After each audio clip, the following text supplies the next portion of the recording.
Sports Nation is live. Once again, your day-to-day play-by-play and studio beat presented by the BYU Store, official outfitter of BYU fans everywhere. Wednesday, June 29th, wherever and however you're connected.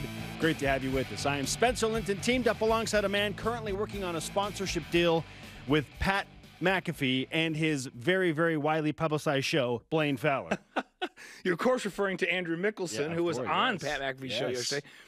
How about Andrew Mickelson? Not only is he taking care of business in the ring, but he's doing a great job on the interview circuit and with promotion and all that. And I understand that he has proposed that he and I get in the octagon, in the cage, that they assemble one for halftime of a football game right on the Y at LaBelle Edwards Stadium, and he and I get after it for halftime. That's what he's proposed. Do you think Kalani would sign off on that?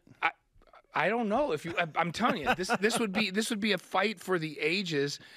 My only worry is that I'll be too good. Like if I'm as good as I think I am, then people are going to want to sign me. Pat McAfee's going to want to sponsor me, and the next thing I'm going to have to give all of this up because I'm going to be so busy with my fighting career. There's a place for an old fat guy in that game. People, can you imagine? People would root for an old fat guy. Of course they would. They would root for you, Blaine, because they love you. Granted, your longtime friend Dave McCann was not too high on your chances in an octagon against Andrew Mickelson. Yeah, I watched the show. I know. He underestimates. Even Andrew Mickelson acknowledges old man strength. Yeah. Even Andrew acknowledges it. So he was texting with Gavin yesterday, my son that coaches and coached him at BYU, and he was saying, "No, this is what we were talking about. We should really do it. Blaine and I should do this fight." And Gavin's like, "You would knock him out." Hey, thanks for the confidence, son. But he goes, no. We would stage it like WWF. It would be epic. I'm like, okay, for a stage fight, for real, and a stage fight, perhaps. I might get in the ring. Perhaps. But I'm not wearing one of those onesies. That's all I have to say. Yeah, don't do that. I'm not wearing the onesie. I'm texting David Almodovar and BYU Athletic Marketing right now to see if they can pull off something like that. Andrew feels like we could stage it, and it could be good. Here's your Wednesday show lineup full of old man strength and the strength of some young guys, too, namely Zach Wilson and Jaron Hall. There are multiple reports and media members projecting a major jump in draft stock for Jaron Hall. What kind of season would he have to equal or even surpass what Zach Wilson did in 2020? Plus a $9.5 million deal for a high school athlete. A new Big 12 Conference commissioner is officially in place, and former BYU basketball sharpshooter Zac Seljaas on the key to redefining your role for the betterment of a team. You don't want to miss that. He joins us live. Bring on today's BYU Sports Nation headlines. Let's start with BYU women's basketball. Yes. Erin Kaloff hired as an assistant coach for the BYU women's basketball team. Most recently spent 7 years as a Power 5 coach. He was at Penn State, LSU, and TCU. He was just named one of the most impactful high major assistant coaches by Silver Waves Media and elected by Top Connect as the top assistant in the country. So this is a big get for BYU. And think about it. Somebody to help them navigate moving into the Big 12, someone that's been in that level, of competition and P5 competition. BYU goes into the best college basketball league in the country on the men's side for certain, and also a very, very strong women's side. So congratulations and welcome to the team here at BYU. That staff coming together. Aaron joins Lee Kamard, Morgan Bailey on that staff with Amber Whiting.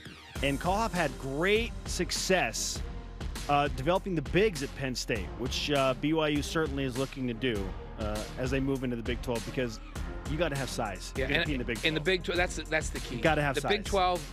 It's a Power 5 conference, but they play power basketball on the women's side. They've got great size. BYU's going to have to develop their bigs. In line with multiple reports yesterday, the Big 12 makes it official this morning, hiring Brett Yormark as the 5th commissioner of the Big 12 Conference. Yormark comes from a position as COO of Jay-Z's Rock Nation Entertainment business, but Yormark has also served as the CEO of the Brooklyn Nets and as vice president of corporate sponsorships for NASCAR. You think he's been in the big time? Holy cow. Yormark takes over for Bob Bowlesby, who led the Big 12 for the last 10 years. And remember, he He was with the Nets when they transitioned from New Jersey to the Barclays Center. He also ran the Barclays Center, which has been this huge event venue. Man, this is exciting news, and we'll talk about that a little bit more in the show as we break that down. Our next headline, Ashley Hatch. She's in our headlines, it seems like, every day. For good reason. The U.S. women's national team gets the win versus Colombia 2-0 right here in Salt Lake City at Rio Tinto Stadium. Number 1 ranked USA beat 28 Colombia after an hour-long lightning delay. 16,077 in attendance to catch the U.S. national team and Ashley. Hatch did get a yellow card last night. BYU TV right now is producing Ashley Hatch Deep Blue for the fall. And we talked to her father, Barry, who said the following about Hatch and yellow cards. I used to say I'll give you $1 or $2 if you score a goal. I started scoring a lot as a youth, so I started cutting it down to 50 cents. But I said I'll give you $5 if you get a yellow card. I think her first yellow card was when she was a junior in high school. And so, but you know, that's just the kind-hearted person that she is.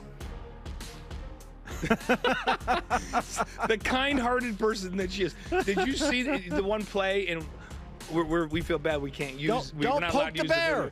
Don't poke the bear. She kind of, like, if it was hockey, it would have been what's the cross check? I don't know what it would be called, but she. Listen, there was a little bit of a hand shiver thrown, you know, above the neck. But it's because she was getting roughed up a little bit. So she's kind-hearted, but she has a competitive She's going to fight back. And I'm wondering, do we think Barry has paid out? That's the real question. And that's the question. And, hey, whatever it was that he incentivized her to do, if it made a difference, great. She's one of the top players in the world, and this is awesome. The U.S. women's national team, they play next at the CONCACAF Championship in Mexico versus Haiti on July 4th to qualify for World Championships. Yeah, we need to find out right now if Barry has made good on the $5. Ashley Hatch, not the only former Cougar handling international business of sorts. Michaela Coulihan-Clough and the United States youth national team under-23 squad beat Sweden 3-0. Second win in Sweden after the United States victory against India earlier this week. Clough will return to the National Women's Soccer League and her club team, the Orlando Pride, on July 3rd. And BYU track and field signs Garrett Copeland and Kyler Houghton. Copeland is from Tallahassee, Florida. He's the 4-time Florida 3A state medalist and the Florida Region 1 300-meter hurdle champion in 2022. Houghton also a region champ from Kansas City, Kansas. So two new gets for this already very, very talented. The rich get richer. Track and field program here at BYU. Nationally ranked programs on both the men's and women's sides. So congratulations and welcome to the Cougar fold here. Yeah, we have tongue-in-cheek. Well, the volleyball side, not so much tongue-in-cheek, but we have tongue-in-cheek said, hey, BYU is a volleyball school. Some track and field people took issue with that. We're like, Spencer, are we not a track and field and cross-country school? It is. Hey, big time. It's big time both, but is anybody better more consistently? I mean, NAU might make an argument, but in cross-country, come on.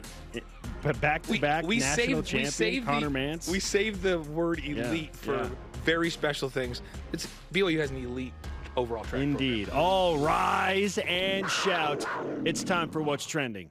You're talking about it, and so are we. It's What's Trending on BYU Sports Nation. What's Trending presented by BYU Food2go, the MVP of your next event. NFL draft insider Matt Miller has projected Jaron Hall as the 9th overall pick in the first round of next year's draft. Other experts are joining Miller, Blaine, including John Helmkamp of the New York Post, who says, Jaron Hall is my pick to be the quarterback that has a meteoric rise heading to next year's draft. What does a meteoric rise mean? Well, we're going to discuss that. Remember, at this point going into his 2020 season, one Zac Wilson was very much way off the NFL radar.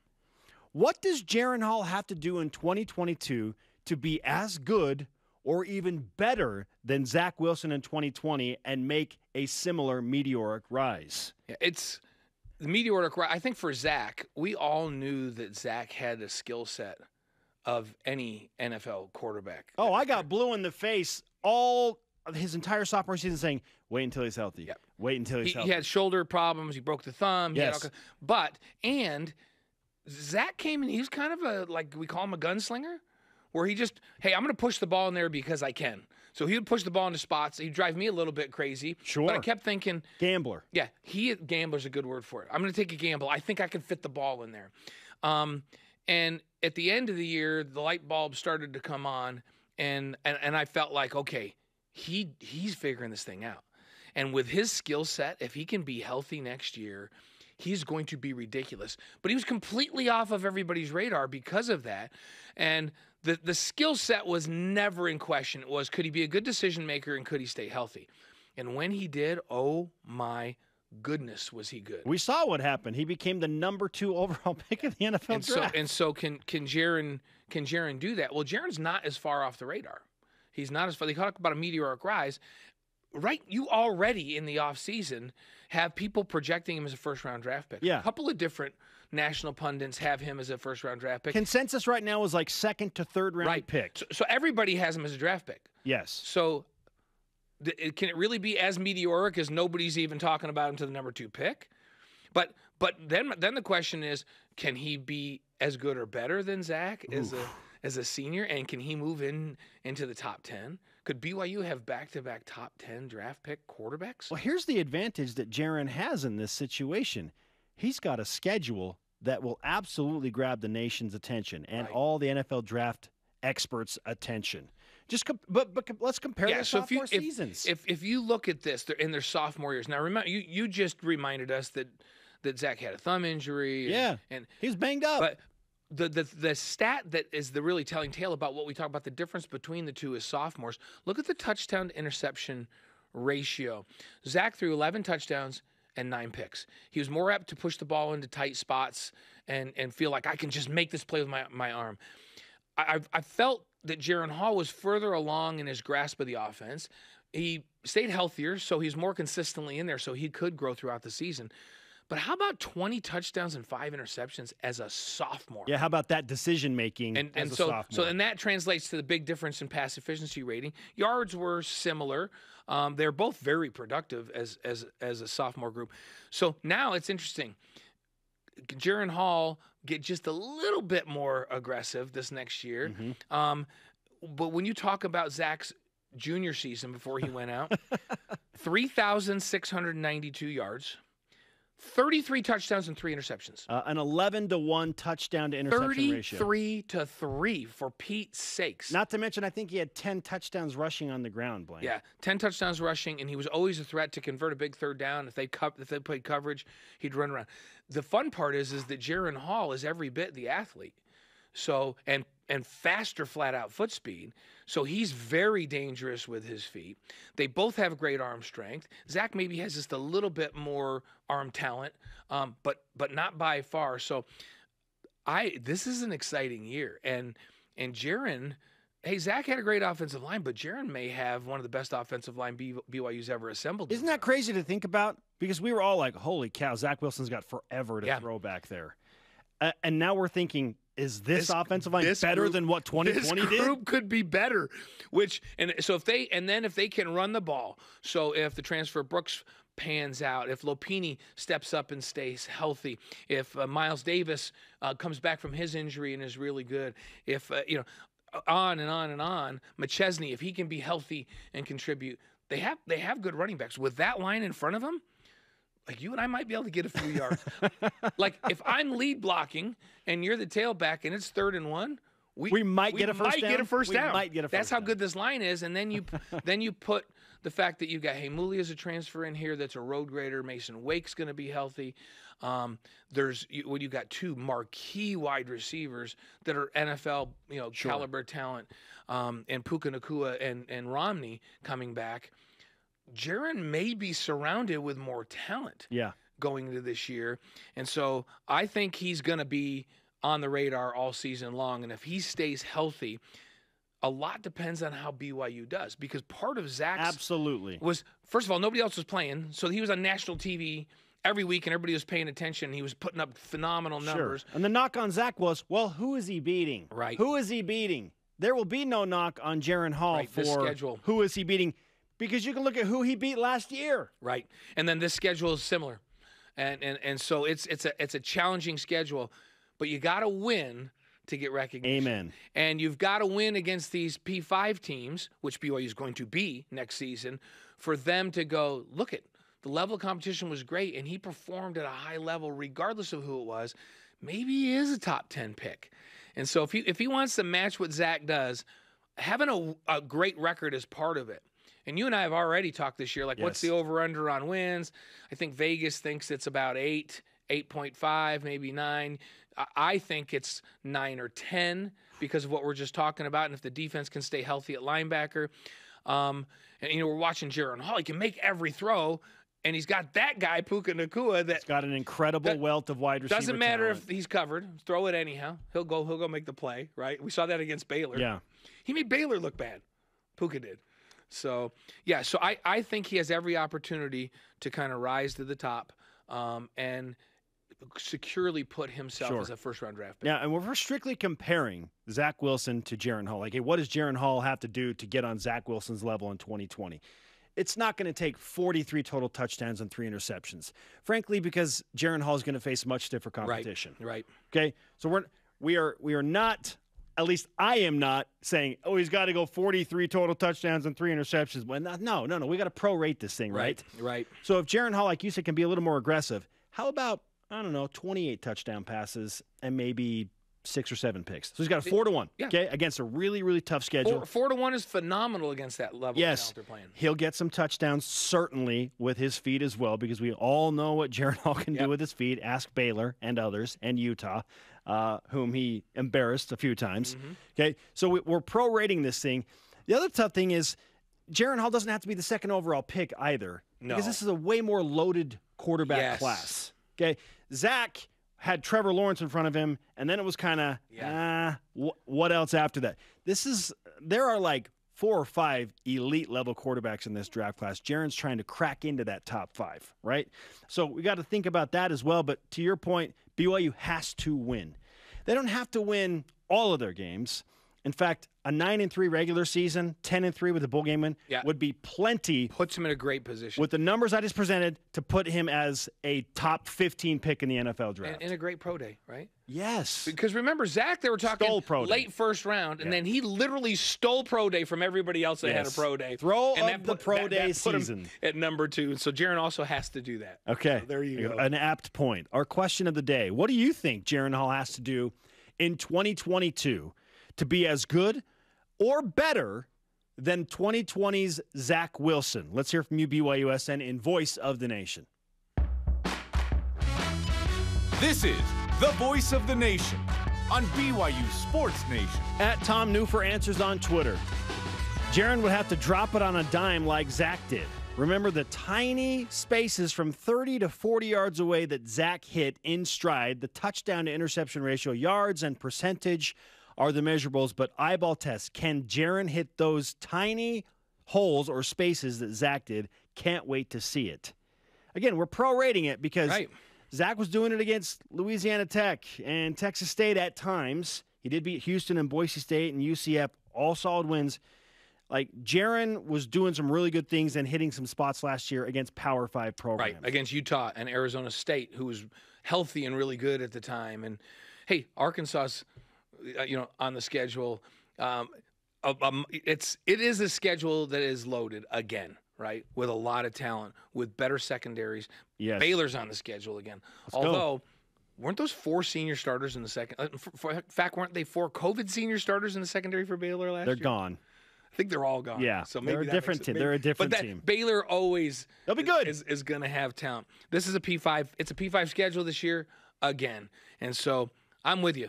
9 or 10 wins really, really shines a good. 4-1 touchdown interception. 4-1 touchdown interception. Yeah, 65% is what I want to see him throw in terms of a completion percentage, and I think we're in good shape. Now we're talking. I think we're in good shape. All right. Hey, coming up. Are BYU fans the most sensitive fan base out there? They're on a list that includes the most sensitive fan bases. So is another school that BYU fans like to tangle with. We'll talk about that. Plus, Zac Seljaas in the basketball tournament, not on Jimmer's team, but in it to try and win it, and how he can help BYU take the next step and evolve roles on their current roster. This is BYU Sports Nation. This portion of BYU Sports Nation is presented by BYU Food2go, the MVP of your next event.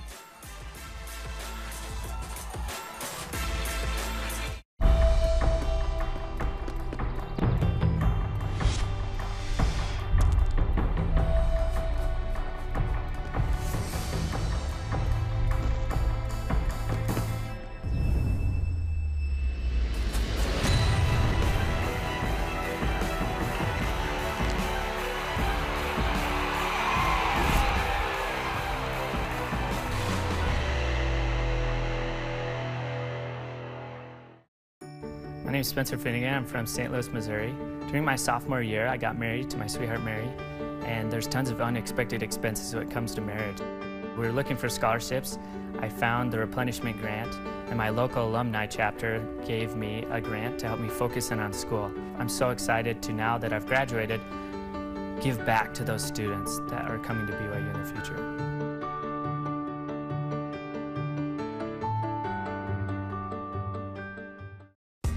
BYU Food2go's convenient location at 2191 North Canyon Road in Provo makes bringing popular BYU foods to your next event easy.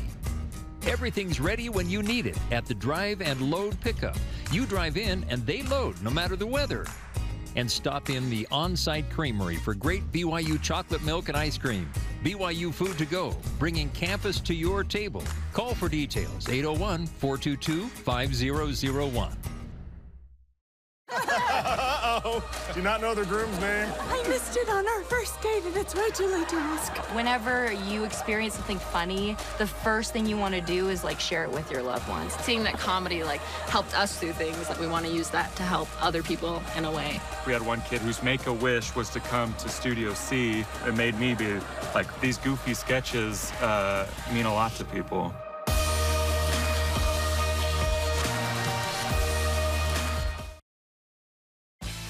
BYU Sports Nation is presented by the BYU Store, official outfitter of BYU fans everywhere.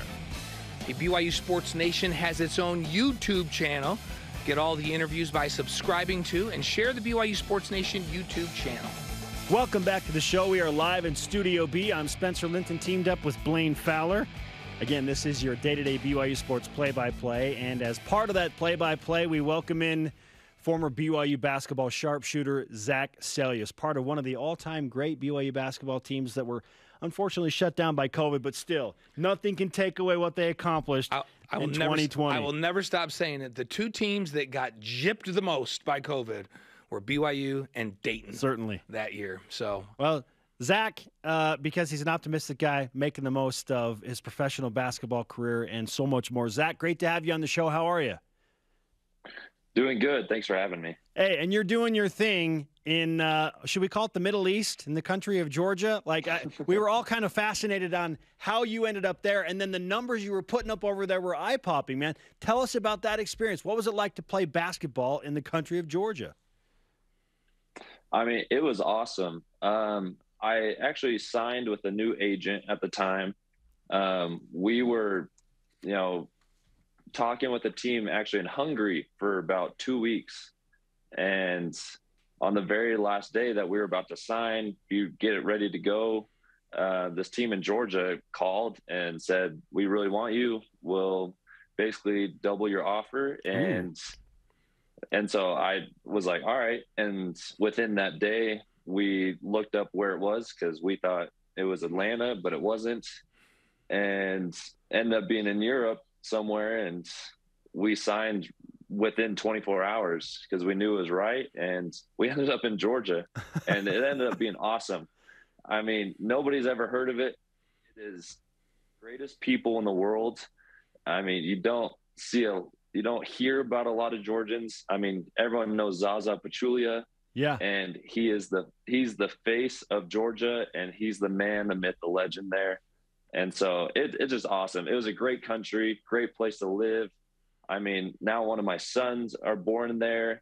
And so it has a place down deep in our hearts now. I was going to ask you, I mean, how was it for the family? Did you fit in there? Did they find great things to do? And how did you guys grow as a family, basically being on the road together for a whole year? Yeah, it was. I mean, it was an adjustment for sure. Going out there, being in a new place with our family, raising a boy there at the start, and then having a baby there. I mean, it all kind of was a little crazy, but the people there all loved. We walked down the street, they would see my son, they would pick him up without even saying anything. They would give him a hug, and they would just give him right back, and then they would keep going on with their day. And I mean, it ended up being the best place. I mean, a lot of people ask if it was a scary place to be. It was not scary at all. I mean, the people there really are fantastic, and we were a part of a great nation, and then a part of a great team and organization that we were able to have our family, come to practice and hang out, or come to the gym and just be a part of it.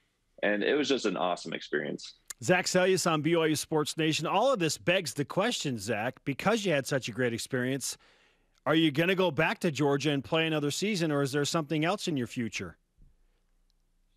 I probably won't go back to Georgia. Right now, we're looking to go to a different country, probably a bigger, better league. Hopefully just keep working our way up the ladder. So that's basically the way. We just got to keep grinding and keep going through this process. For the fans that don't understand how basketball in Europe works, the different leagues are at different levels, right? And ultimately, if you play in the highest level, we've had multiple players come from that highest level to the NBA. What is the highest level? What countries and what leagues play at the highest level over there where you want to get? So the highest level over there is obviously the Euro League, where Elijah Bryant and Brandon Davies all played. Jimmer played there for a season.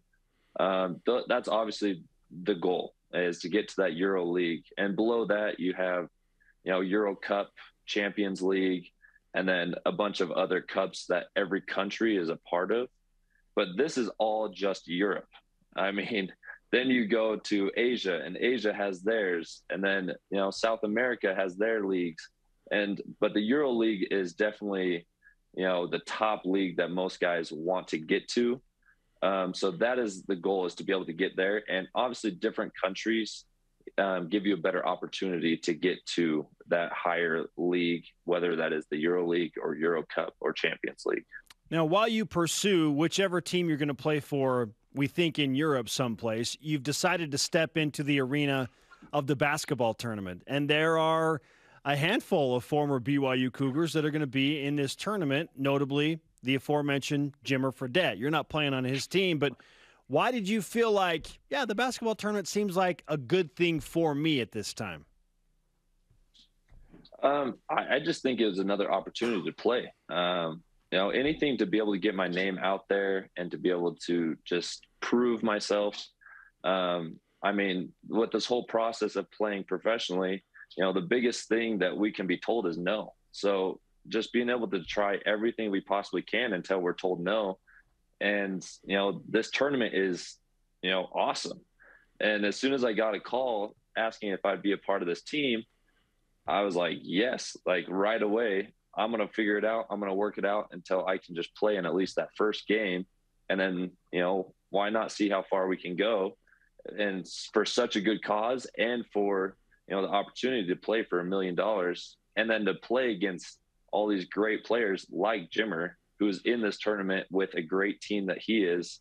And, it was just a great opportunity, and there was no hesitation on saying yes to playing it. For those of you that want to watch Zach and track his team, he's on Team Fight Diabetes. So you mentioned you got a phone call. What's your connection? How did you end up on this team? It's, I have no idea how I ended up on this team. I got a message on Instagram. Someone messaged me, was like, hey, would you be interested in playing in the tournament? What's your phone number? And I just kind of casually was like, all right, yeah, sure. Here's this. Not really thinking much of it. And he called me and was like, hey, we're serious about this. Would you want to play? And I was like, yes, sign me up. And I ended up being one of the first 4 on this team to be, signed up. He asked me if I knew anyone else. And I actually had a buddy who I played against in Georgia who I was like, oh, he needs to be a part of this too. And so we got him signed up with me. We all got in the same team. And so we have 2 guys representing Georgia out there. And so it'll be fun. So it's just kind of random how we got all hooked up. We can't wait to watch you play in the basketball tournament. Perhaps at some point you'll meet up with Jimmer. Who knows? We'll see if there's a BYU on BYU He's in the matchup. Dayton region. What region are you guys in? We're in Cincinnati. So you're gonna have to win that region to meet him, right? Yeah, well, he's going to have to win too. So no, that's what I'm saying. That's what I'm. Hey, that was implied. I didn't have to say that, Zach. Yeah. So you both have to win the regions for you to play against one another. Yes. Yes. So we're gonna root for you both absolutely to win those regions and to share in $1 million. We're rooting for you for that too. Zach, I do want to address one of the most impressive things that I've seen from you, and it happened while you were playing for BYU. And maybe it was a little off the radar, but Blaine and our producer Ben and all of us were talking about this morning, but we watched you evolve your specific role on the 2020 squad with Mark Pope in place. I mean, you brought in Jake Toulson and TJ Haws and Yoli Childs came back, and then Alex Barcella was there. Clearly, there were a bunch of guys that wanted to take a bunch of shots, and you kind of just morphed your role into a unique type of stretch where you became a beast defender and rebounder. And, I mean, you originally were just like the sharp-shooting three-point specialist, right? So walk us through that mentality change. How did you do that? Because in our day and age, it feels like a lot of guys don't want to change. They just want to move. Oh, you don't want me to shoot? I'll transfer. I'm going to go to the transfer portal. I'm out. So what did you do to evolve your role for the betterment of the team? I mean, for me in general, and this is a big thing that BYU has taught me, this is a big thing my family lives by, is that we're winners. I mean, whatever it takes to win. And Coach Pope came in and, he's a winner too. And so being able to adjust my game just to help the team win, whatever it took, whether it was just getting 1 rebound or whether it's playing 30 minutes, like whatever it was to help the team win, I was kind of about it. And the biggest thing that came from that whole year and from that summer to be able to begin that 2020 season was, just to have fun.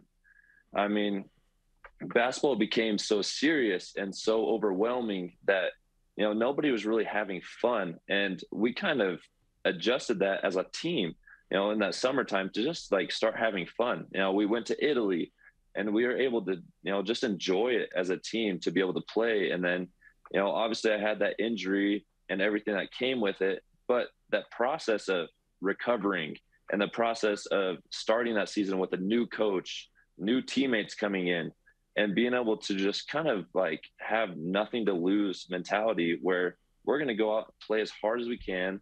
We're going to have fun doing it. And then, whatever it takes to do it. And, we had some great players. I mean, like you said, TJ Haws, Jake Toulson, Yoli Childs. I mean, you have Dalton, who was a big impact as well. Yeah. Who had games where he was an all-star, and then there's games where, he may not have even played.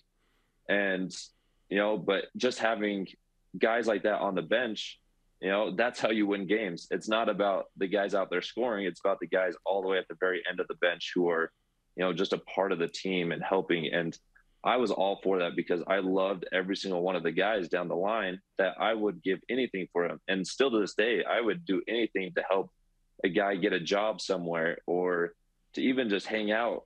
We just do so much together still because we just had that love for each other. And, being able to step back and kind of change a role, change the perspective of what our team was about, I was all for it because we just wanted to win. That's all it came down to, just winning. Zach, can you come and talk to the current BYU basketball team? I was actually thinking Zach needs to come have a visit with this group.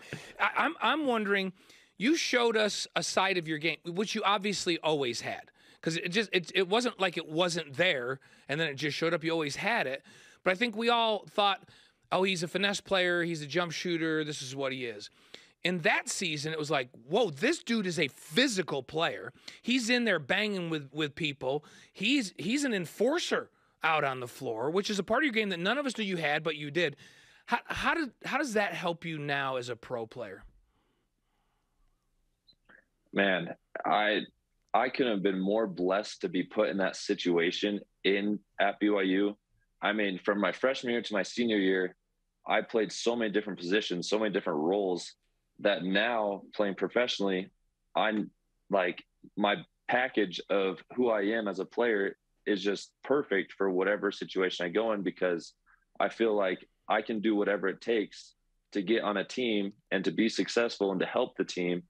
And European basketball is not soft. They are not a single guy is soft out there. And so you have to be physical, whether you're a point guard or a center, you have to be physical. And, you know, just like the NBA, you have the defensive and offensive 3 seconds, where professionally you have smart guys just like the NBA, but you don't have that 3-second rule. So when you drive, you're driving into 3 big dudes. And so you got to be able to, you know, compete with that. And I think for my 4 years at BYU, it helped me prepare myself to play as a professional, because I wasn't scared to go in.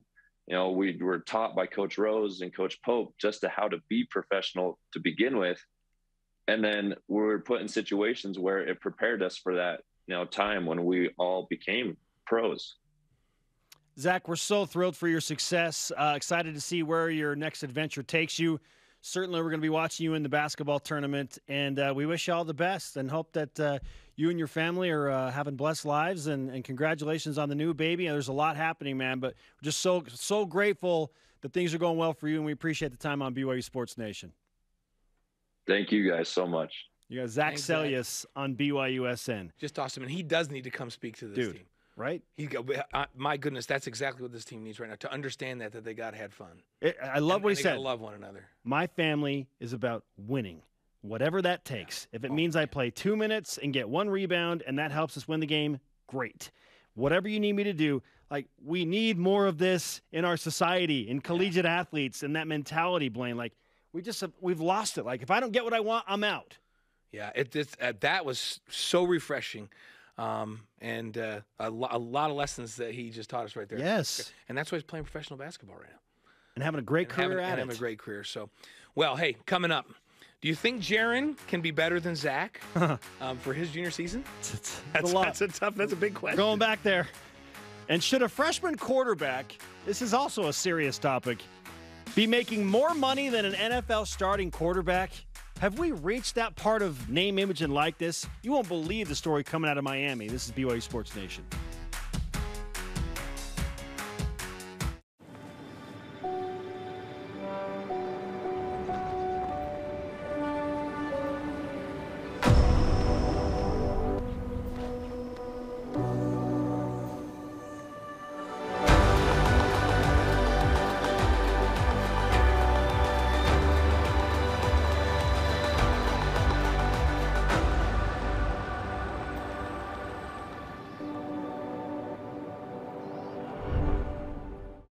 Introducing the truck for adventure. The all-new 2022 Nissan Frontier doesn't compromise on power or comfort. This midsize truck was redesigned to incorporate the latest technology and designs for safety, comfort, and convenience. Plus, with up to 6,700 pounds of towing capacity and best-in-class horsepower, it's rugged enough for adventure and still safe enough to transport all your favorite people. Where's your new Frontier? You'll find it at Tim Dowling Nissan Southtown and South Jordan. Professor Rock here. The Food Nanny.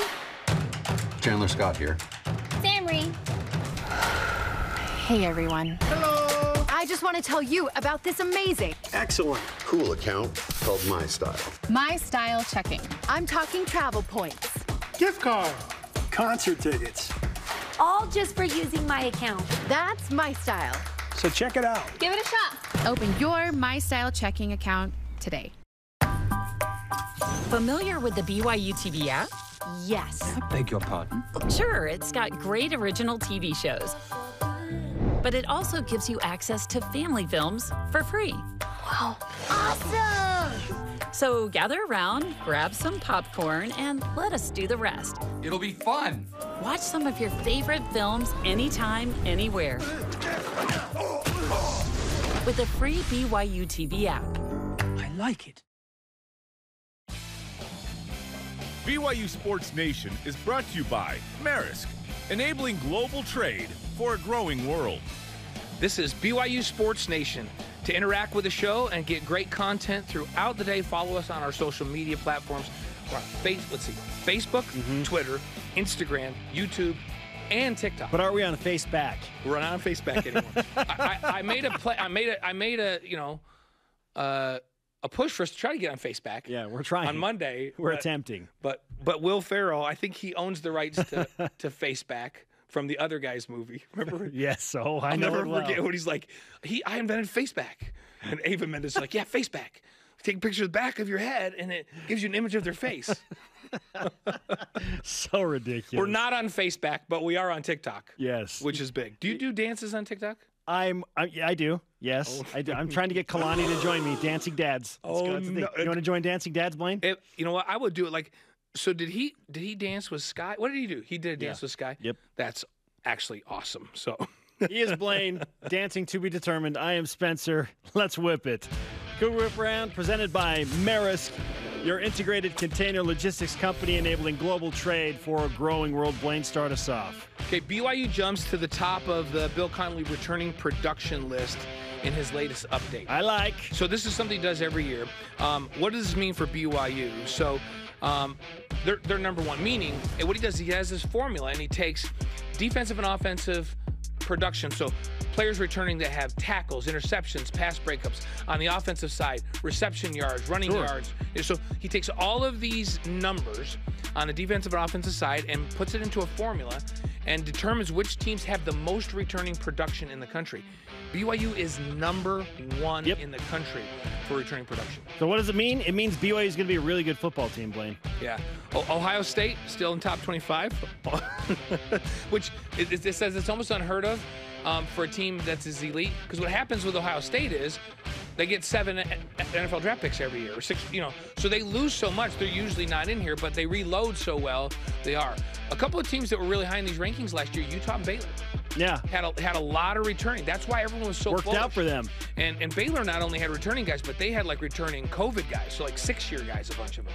They had a really veteran offensive line. The back 7 on their defense were all seniors and veteran guys. The Big 12 champions and the Pac-12 champions, respectively. Those two teams. So this number does mean something, especially for BYU. Interestingly so much enough, production coming back. USF, who BYU opens up against, also has 85% of their returning production. They're number 2 on the list. Yes, that's going to be interesting. Yeah, this means BYU is going to be a good team and they're going to win 10 games. That's what it means. And BYU, they didn't do so well the last time they were down there, so they have a little bit of a chip on their shoulder. Backup BYU quarterback Jacob Conover posted the following video of a throw into a trash can. Blaine, as you watch this, number 17 with the touch into a trash can, are you impressed? Yes and no.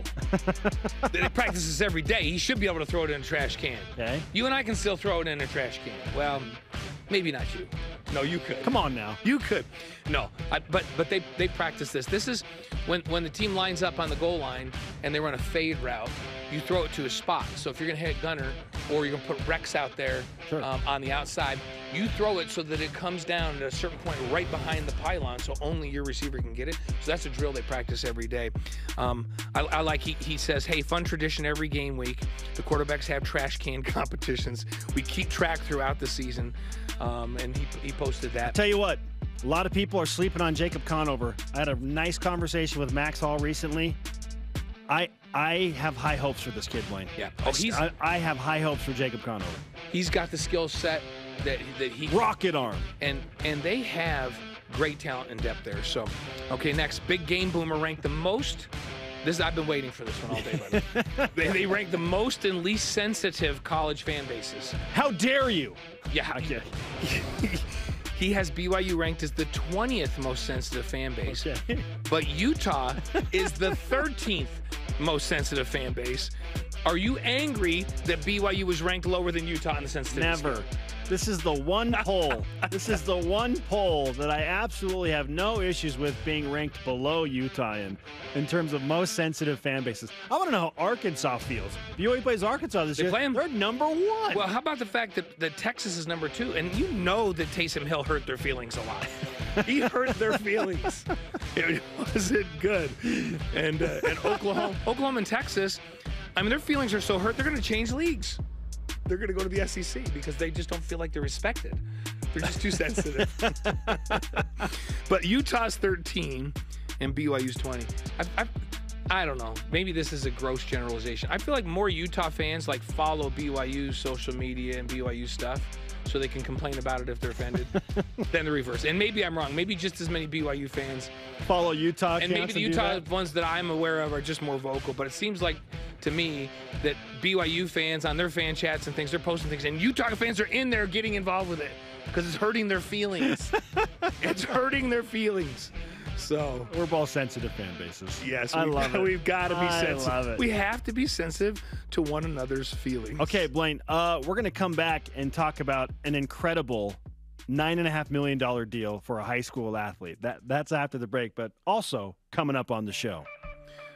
Where am I? How about well, this is with Gordon Eakin, right? Oh, the Father's Day gift. Yeah. Rise and shout out to Blaine box. A Blaine box. That's right. Because I remember. Yeah. Oh, yeah. We got to show you this. Stay with us. 9.5 million reasons to do so. This is BYU Sports Nation.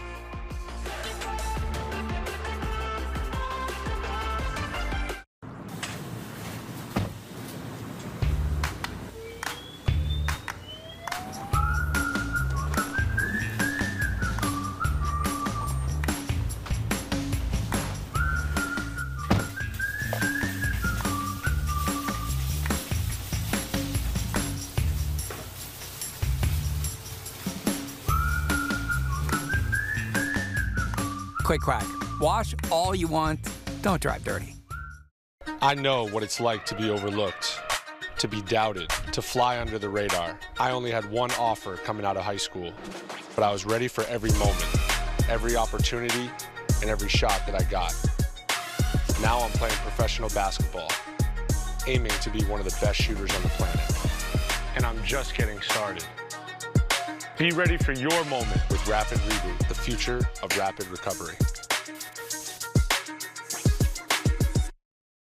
Hi, Spencer Linton here, letting you know when your company joins the BYU team as a corporate partner, your brand can be featured in sports programming on BYU TV and BYU Radio. In addition to all of the great games, you can be part of the BYU coaches shows, place your message in Countdown to Kickoff, basketball pre- and post-game shows, and each weekday on BYU Sports Nation. We invite your team to join ours and become a corporate sponsor of BYU Athletics. For details, email sponsorship@byu.edu today. There are things happening in Seaburg. They care more about people spending money than they do about people getting sick. If they're causing toxic pollution, it is everyone's fight. We can't just let them get away with it. If anyone can figure this out, it's my brother. Friends don't abandon each other. Fine. Be heroes. I know what it's like to love someone so much you'd do anything for them. Whatever happens, I'm glad we're facing it together. Me too.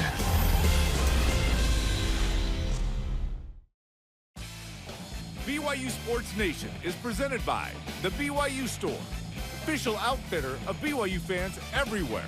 Welcome back to BYU Sports Nation live from Studio B, and we have saved some of the most incredible and best for the latter part of this show. This crazy is stuff. Wild, okay? And I should note as a precursor that the numbers we're going to discuss come from on3.com, which is a college football, college athlete recruiting website that discuss name, image, and likeness, values for certain players. So you'll see guys like Bronny James and Arch Manning and what they're worth. So on3.com is reporting these numbers. Okay. We should point out, too, though, that while the player that we're going to reference is saying, no, though that's not right, the agent that's represented the player, he hasn't confirmed or denied it. Like, when people have flat out asked him, he hasn't denied it. So you decide what you want to believe in this. We're just going to give you what we've got. Yes, we will give you what has been presented to us. Miami's Jaden Rashada is reported to have signed a $9.5 million name, image, likeness deal. $9.5 million. Hasn't taken a snap in college.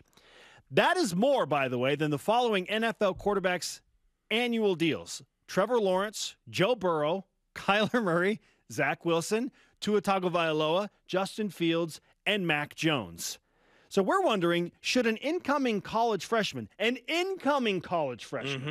taken a college snap, should be making more in name, image, likeness deals than current NFL starting quarterbacks are making in a given year. Okay, and there are reports that Rashada turned down over $11 million from Florida to settle on the $9.5 million at Miami. Okay, before I get into more of this and the back and forth between his representative, the lawyer from California, Michael Caspino, and Gator Collective, I just want to get your thoughts on the idea of a prep athlete receiving a $9.5 million name, image, likeness deal. First off, I think it's crazy. And I feel like this might be the watershed mark in NIL. This might be the thing. If these numbers get verified and the whole process by which they got to this, because there's a little bit of name calling going on between Gator, the Gator Collective, which is their NIL group that helps with, and his agent. But it's crazy, and I think that this is the kind of thing that everybody feared. And if this is going to continue to happen, I think it's going to be like the analyst jobs that we're talking about on Monday with Jan Jorgensen, where Steve Sarkisian goes down to Alabama and they pay him like $750,000, and he actually calls plays from the press box, and the NCAA went, whoa, wait a minute. That's not what we intended for analyst positions, so we got to put a bunch of rules around this. Is this the thing that takes it over the top where they go, whoa, this is crazy. This is a bidding war. We've got to put some structure around it. I think most programs would like some structure around it. This is nuts. Quarterback is the hardest position to project in college football. I've seen plenty of number 1 rated quarterbacks not play well or play at all in college. And I've seen some 3-stars be second-round draft picks. Oh, by the way, Zac Wilson. Yeah. Right? So this is nonsense. It's ridiculous. So Rashada's representative, again, Michael Caspino, said the following, and I quote, "He, Rashada, did not pick the highest offer," Caspino said. "He went there because he loves Miami, the coaches, and the opportunity." Then continued to say, "Florida is the most dysfunctional collective in all of college football." Caspino told this to Crabtree. "I plan on steering my clients away from them. From my standpoint, I never, ever want to deal with them again. If it weren't for the collective that's completely dysfunctional at Florida, he probably would have been there." I mean, he's just throwing him under the bus. So Gator Collective comes out and says, the recent comments by California lawyer Michael Caspino have been brought to our attention.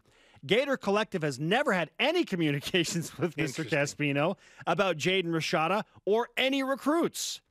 Rather, Gator Collective has refused to engage in any dialogue with Mr. Caspino on numerous occasions, as Gator Collective does not approve of his tactics and has no interest in engaging in activities which violate Florida law and NCAA interim policy and may put athletes' eligibility at risk. This is a power play by Gator Collective to say, they're saying, hey, NCAA, he's super shady. Come look at this. You should look at that dude. Look at this. And how about, hey, let's do this. The loser in all this, Blaine, is Jaden Rashada. Let's take him and let's give him $9 million and let's put him in South Beach for Pete's sakes. Oh, that's not going to put a player at risk. An 18-year-old kid with that kind of money in South Beach, that's not a great formula for helping a kid grow up. And he shouldn't. This kid shouldn't have to be addressing these types of things like, oh, I didn't say that. I didn't talk to that person. And here's the thing. He loses in that. I'm not opposed to NIL because I do think these guys have been taken advantage of, and players deserve to get paid some. Yes. Especially once you're established. Like, hey, Jimmer Fredette should have been paid a bunch of money for how much money he generated for the university and for the NCAA and all that. But not a high school kid getting paid $9.5 million to sign his name on the line. I'm not saying that's exactly how it went. This is ridiculous, and I'm hopeful that this is the watershed mark where the NCAA and the conferences go, yeah, we got to put some. We got to control. There's got to be some guidelines around crazy. This. So These kids. I'm for it, but I'm not for that. Sure, so, I'm with you. All right. Anyhow, coming up, your elite voice. And we teased it. Maybe the best Father's Day gift ever. Yes. Bling box? The Bling box? This is BYU Sports Nation.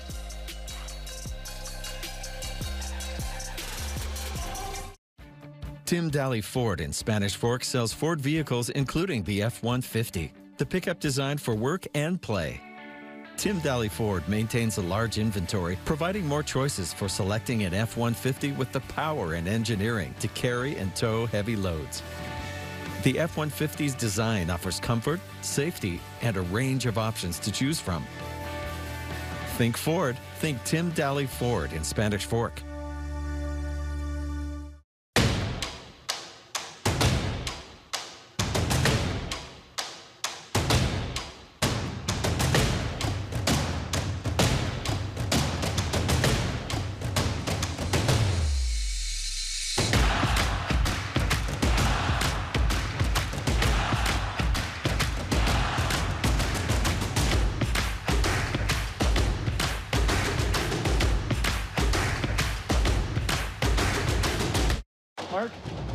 my favorite moments are hearing from the family room just a chorus of laughter. Twas your mother's.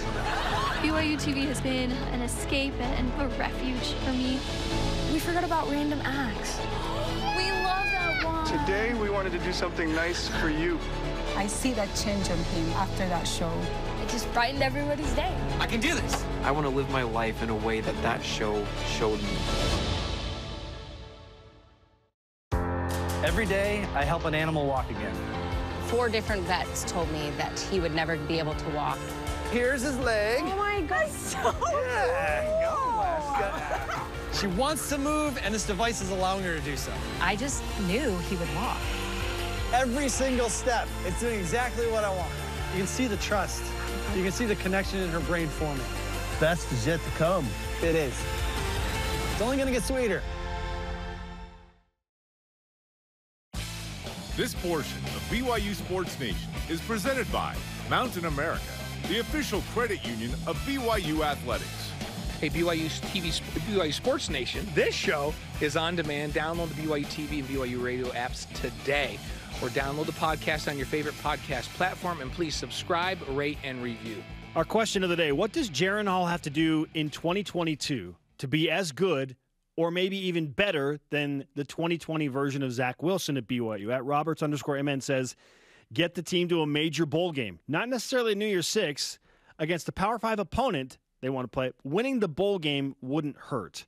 Yeah, going to a major bowl game would mean a nice feather in Jaron's cap. They've won 9 or 10 games, and that hits the point that we were talking about. Our Elite Voice of the Day, presented by Sundance Mountain Resort. From @TrevorWade10 on Instagram. He says, Jaron Hall beat Utah, so he already is better. Hey, Trevor, you're going to hurt Utah's fans' feelings. They're one of the top 15 most sensitive teams. Come on, man. Today's Rise and Shout Out presented by Mountain America, the official credit union of BYU Athletics. But an elite Father's Day present for BYU softball coach Gordon Eakin. This is awesome. The display box includes rings from when he helped coach the USA Women's National Team, and even when he worked for Larry H. Miller. On the bottom right, you see one there.